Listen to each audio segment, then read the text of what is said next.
Hi again. Hello. In this video, the third in a series of 3 on property management, we're going to talk about fees, property management fees. And we're going to talk about whether you're managing small properties or big properties. And when we say big properties, we're looking at around $100 or more, somewhere in that neighborhood. We'll explain the difference between the fees. Some of them will apply, some of them won't apply depending on. Stay tuned.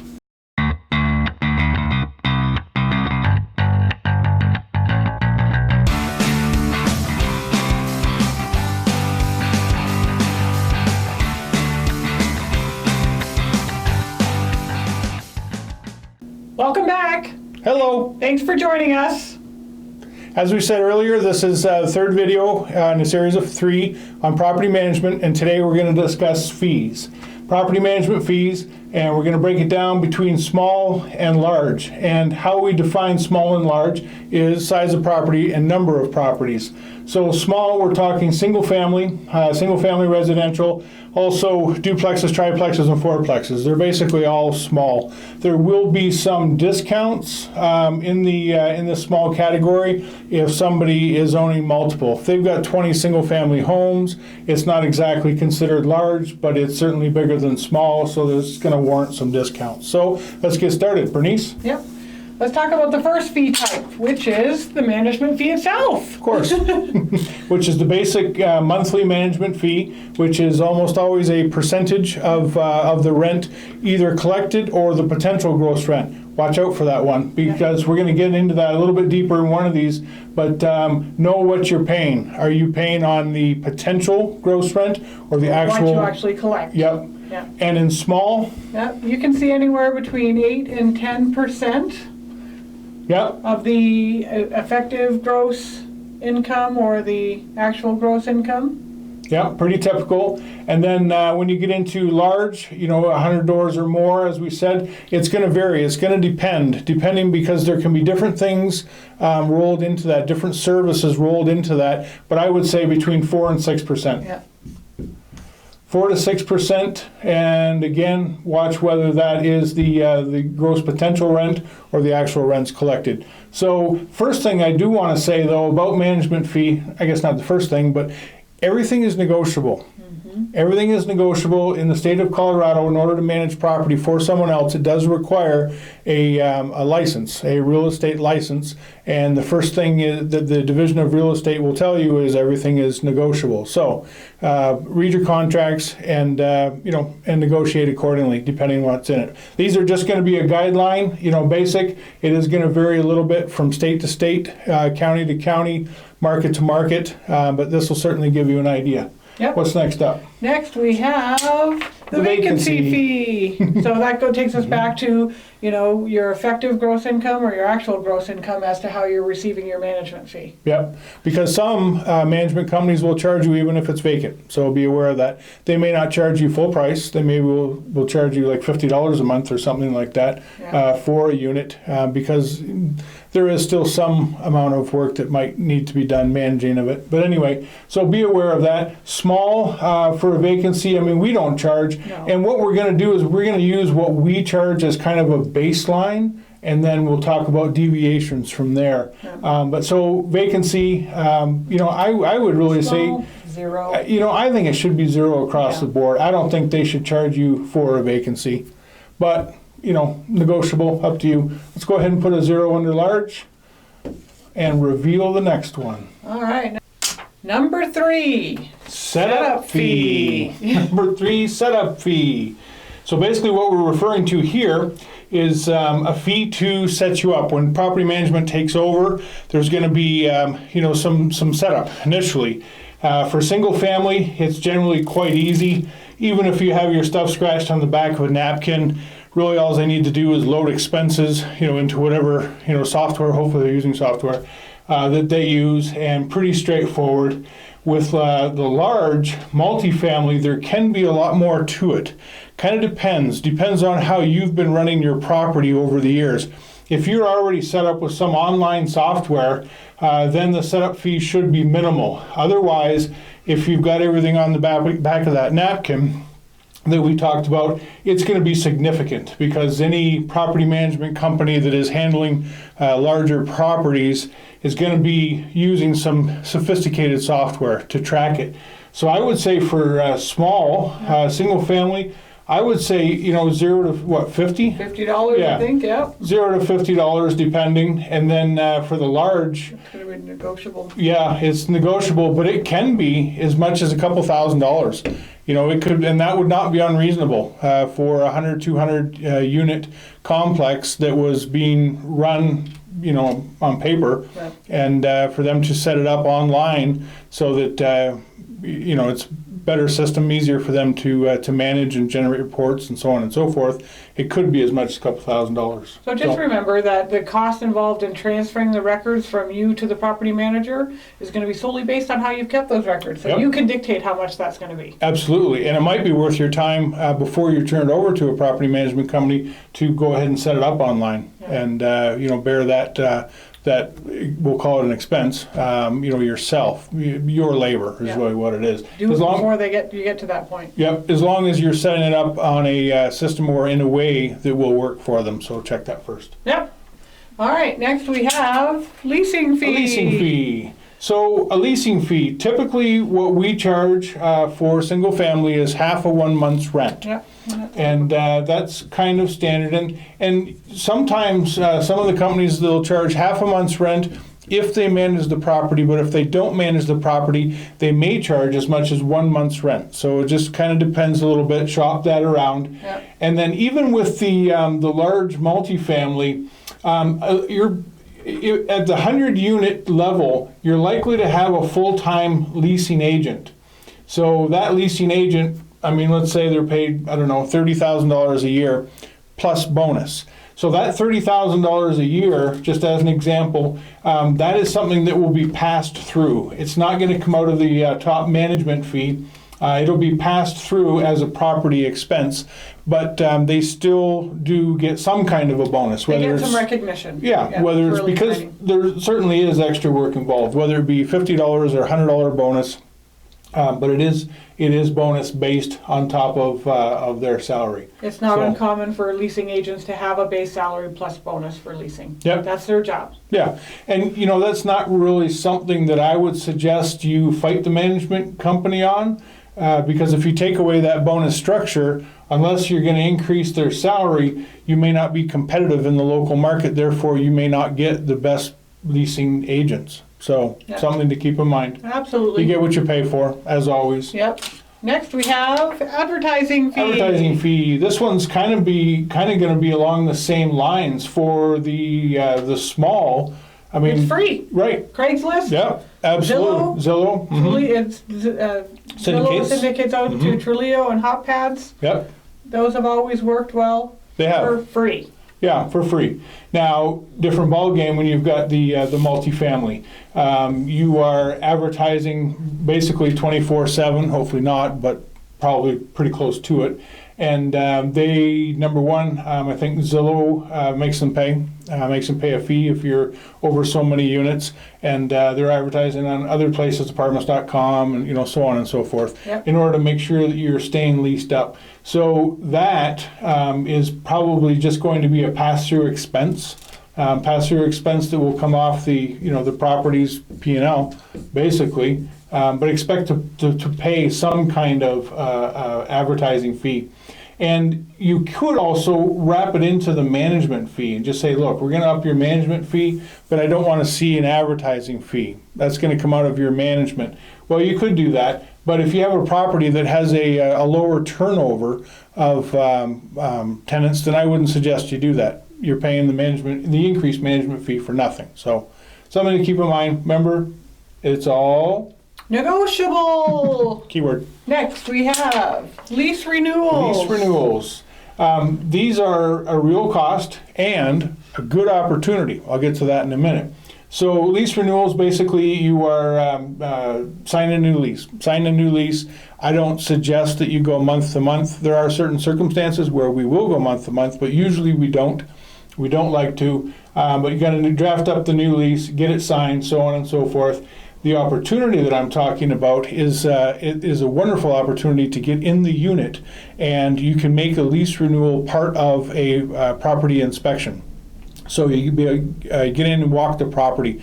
I can't tell you how many times I've heard people say he's been a great guy. He's always paid the rent on time. We renewed like 3 or 4 times, did it online. It was super easy, and he never complained about maintenance.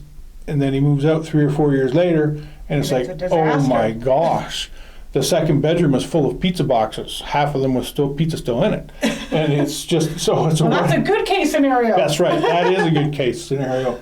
So it's a wonderful chance to get in and walk the property. Yep. Take advantage of that. I think we charge $125. $125. I think, $125 for a lease renewal. Yeah, it's 0 to 125. I mean, again, it's negotiable on the low side. Yeah, I would take away the 0.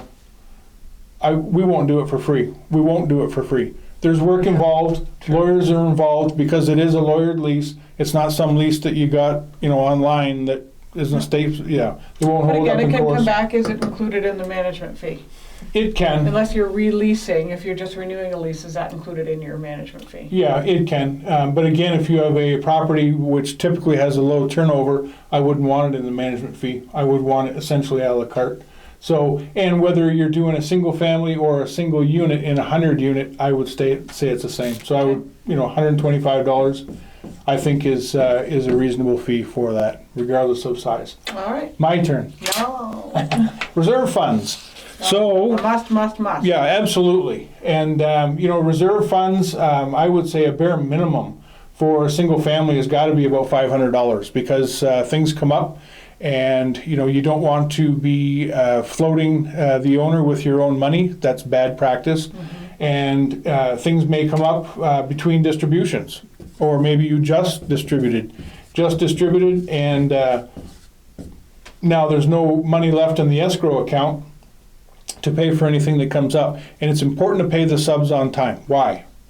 So when you call them next time, they want your business and Right. they come promptly and don't overcharge you. Yep, absolutely. You've got to maintain a good relationship with them. So having reserve funds to pay for that, I think, is a great idea. Yep.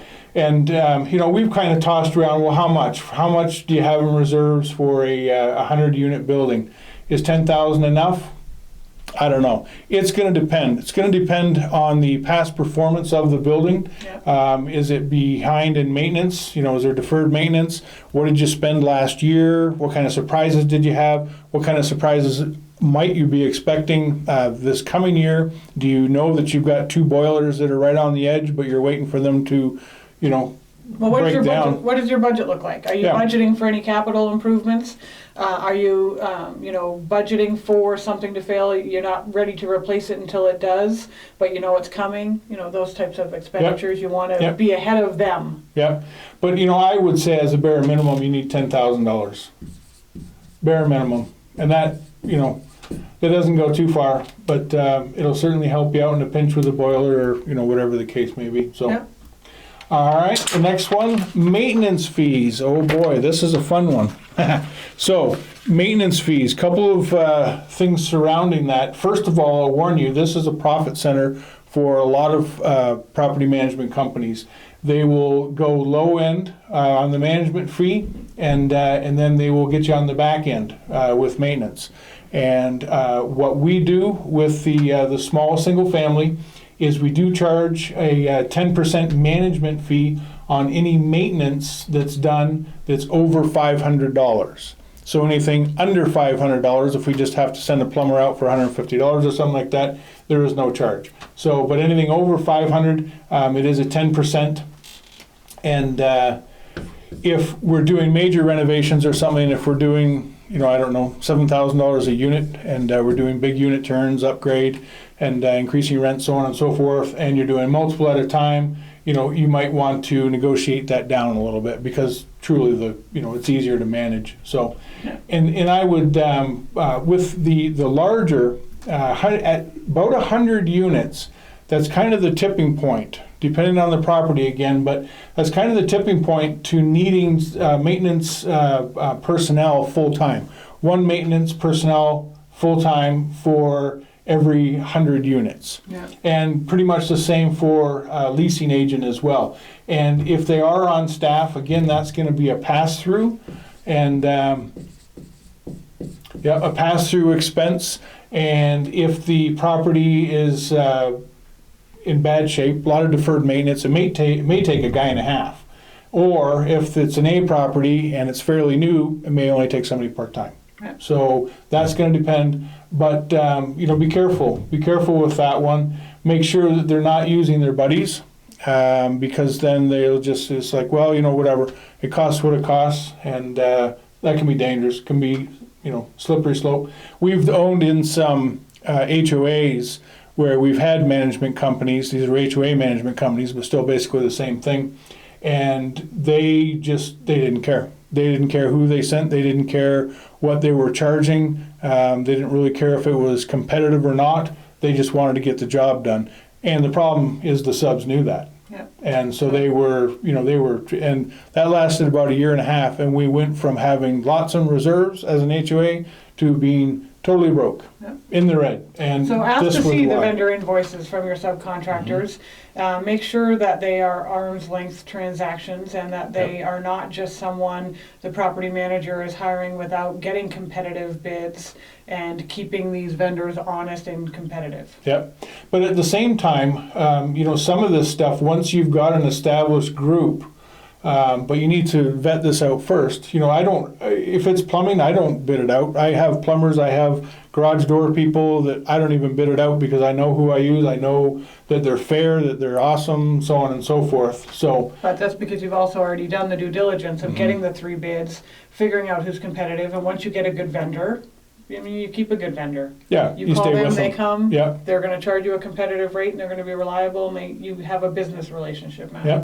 So with the maintenance, in one of our previous videos, one of the things that we went over is there's a job that is between the property management company and the owner, and that is the Asset manager. And as an asset manager, somebody's got to fill that role. I don't care whether you hire it out to a third party or you fill that role, but somebody needs to fill the role of an asset manager. And an asset manager can be looking at these maintenance invoices that are running through the books. They don't need to look at all of them, but they should be looking at them monthly, maybe quarterly, just to make sure that everything is looking on the up and up. So that's an important thing there with the maintenance fees. Yep, the asset manager actually manages the property management company and is the liaison between the property manager and the owner. So if there is no asset manager filling that role, the owner is taking that responsibility and communicating with the property manager to make sure they're staying on task. Yep. Eviction fees. Oh boy. No one wants to do it, but No. you need to be prepared to do it and be prepared to pay to do it if you ever have to. Yep, it can be a necessity. So eviction fees, first of all, a word of caution with this. It varies a little state by state, but you need to be careful that the management company is not providing legal advice, that is practicing law without a license, and that is against the law. And also, in some states, property management companies cannot represent the owner in an eviction case in court. They need to use a lawyer. Yeah. So find out what it is in your state. Find out what it is. State laws. Yeah, make sure that you're compliant. Don't go down that road and get in trouble. So, but eviction fees, basically we'll break them down. So, anywhere from $50 to $100 for a small, and actually it doesn't really matter whether it's small or large, it's a single unit. So $50 to $100 if a lawyer is handling the eviction, and that's basically to hand over the file to them. Yeah. You've already done the notices and so on and so forth, and put together the file that's ready to then go to the lawyer. So $50 to $100 to prepare that. And right now in Colorado, spring 2018 or in 2017, a lawyer here would do an eviction anywhere from $350 to $450 is what they would do. So you could be looking at $550, maybe $600 tops with the lawyer and the management fees for evictions. Again, some people will say, well, we'll just roll it into the management fee. Well, do you really want that? Hopefully you don't have a lot of evictions. I would take it out of the cart. So the other thing with this is that we're not going to write down here is once you do have a judgment against them and it's time to get them out, hopefully once that judgment is against them, they will move. If they don't, you need to bring a whole crew, to move everything out on the day the sheriff says. The sheriff will be there, and In a designated period of time. and sometimes that's only an hour. Yeah. They only give you an hour, so you better have a big crew. Usually I think it's about 2 hours. They give you 2 hours to get everything out. So you're going to need some kind of a crew in order to be able to do that. And 6 guys, 6 guys that can lift heavy stuff. Get it done in an hour. Get So the stuff out of the house and at the curb. yeah, so you need to factor that in as well. Evictions are not pretty. What you really need to do is I would pay a higher leasing fee and make sure they're properly vetted. Yeah. Properly vetted, it's Well, all your problems start back here. absolutely. Avoid those problems by doing that one right. Yep. All right. Next, bill payment fees. So here's two bills that I highly suggest that you do not pay them to pay, and that is A, your mortgage, and B is any taxes. I would not now with the smaller properties. That's going to be rolled into your mortgage anyway, taxes and insurance. Actually, I wouldn't have them pay insurance either. I'd be careful about that. And the reason for that is if a management company is struggling and let's say they've got lawsuits against them and whatever, they're in trouble and either they're going out of business or heaven forbid they're going to jail, all of a sudden your mortgage isn't that important, especially if they're skimming money. And even if they go to jail, get what they deserve there, that's fine and dandy, but you do not want to be in foreclosure. You don't Protect your asset. Yeah, protect your asset. So whatever happens to them, your property is not put in jeopardy, financially, as in foreclosure or a tax lien or, something of that nature, or insurance. Heaven forbid, they're not paying the insurance because they're skimming money and the place burns.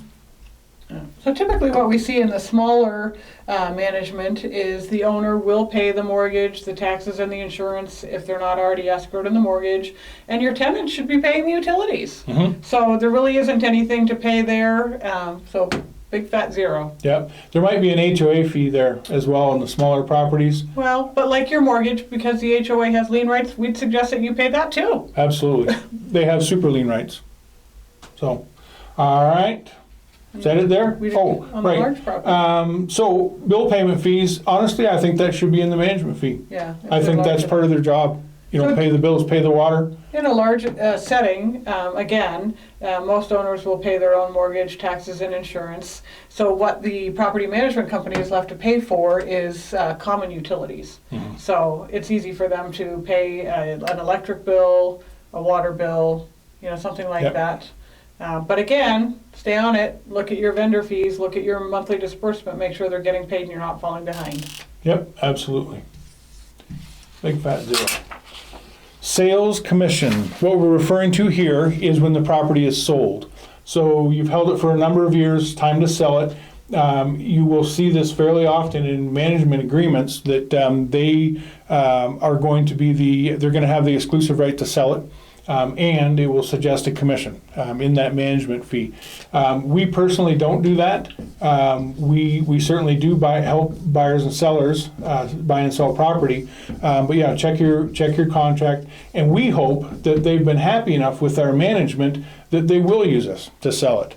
Now, in some of the larger properties, a lot of times the management companies do not sell. They are strictly management companies, in which case you're probably going to want to go with a somebody that specializes in commercial real estate. Yeah, commercial broker. So the sales commission there, as far as the management goes, negotiable. But I would probably try and keep it out of the management contract. Yeah. Certainly at first. So. But know what's in your contract if you ever do decide to sell. So do you have to read it? Yes. Or read what you signed. Or get your lawyer to read it. Yeah. All right. Have someone read it. So who has your best interest? Exactly. Other fees. Other fees. This could be long. But I would just want to touch on a couple that we think are important. And one of the ones that we keep is late fees. So if there's any late fees, whatever it be, it's usually not a very large amount.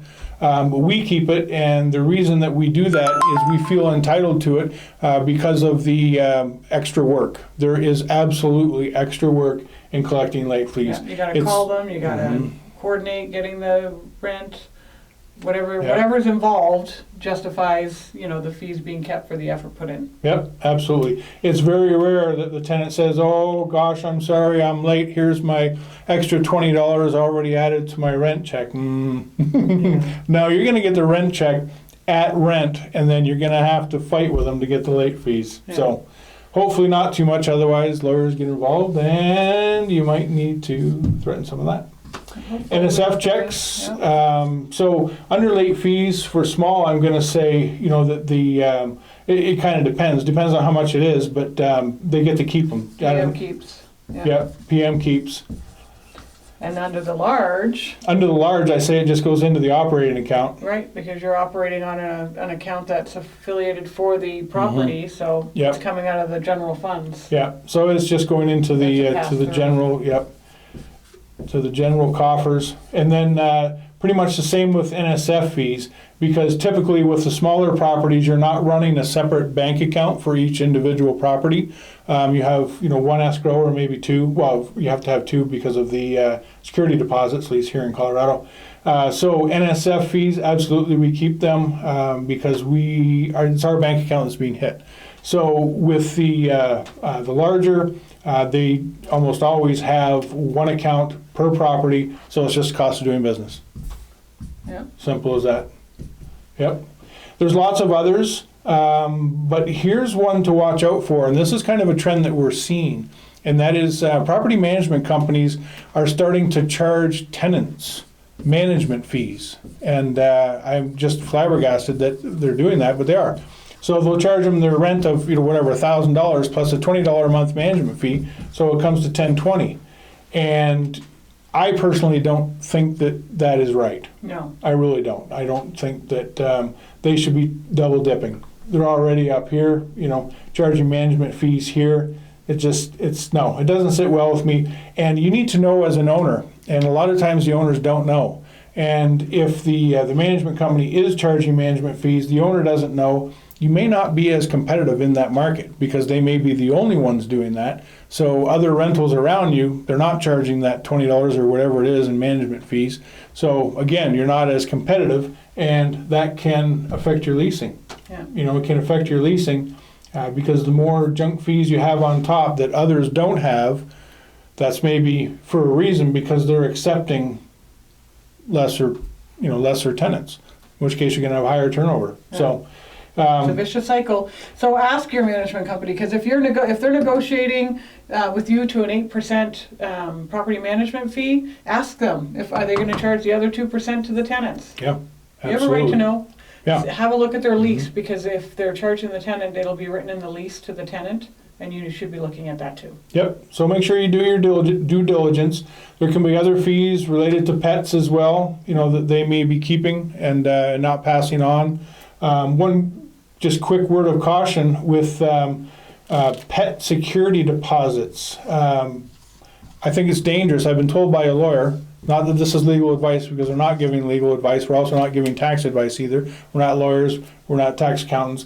But with pet security deposits, the question was raised by a lawyer that if you accept a pet security deposit of, say, $300 and the pet does $1,500 worth of damage, can you collect on the rest of that out of the other security deposit? The lawyer suggests no.